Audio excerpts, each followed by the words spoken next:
Hello everyone, మా నాకు బావ వాళ్ళ బాబు ఫస్ట్ బర్త్డేకి వెళ్ళామన్నమాట. సో ముందుగా అక్కడ లంచ్కి అయితే ఏం పెట్టారో చూసేద్దాం. Plates, water bottles common. బూరెలు చాలా బాగా ఎర్రగా వేపారు. పులిహోర, ఇది వచ్చేసి కాలీఫ్లవర్ ములంకాడ జీడిపప్పు కర్రీ. నెక్స్ట్ వచ్చేసి పొటాటో 65 క్యాష్యూ కర్రీ, పప్పు టమాటో చాలా బాగా చేశారు. సాంబార్ చాలా బాగుంది, చూడడానికి చాలా బాగుంది కదా. ఆఫ్టర్నూన్ భోజనాలు బాగా సెట్ అయ్యి చాలా బాగుంది.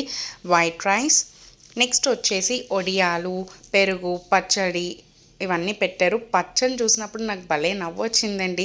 చిన్న పచ్చడి పెద్ద గిన్నెలో వేశారనమాట. సో అన్నయ్య ఎక్కడికి వెళ్ళినా మా మహేష్ అన్నయ్య భోజనాలు వడ్డింపు దగ్గర సెట్ అయిపోతారు మంచిగా.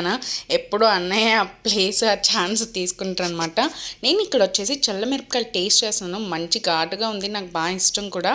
అండ్ ఇది వచ్చేసి ఈవినింగ్ తీసుకున్న ఫోటో. ఆ వీడియోస్ అన్నీ షేర్ చేస్తాను, సబ్స్క్రైబ్ చేసుకోండి.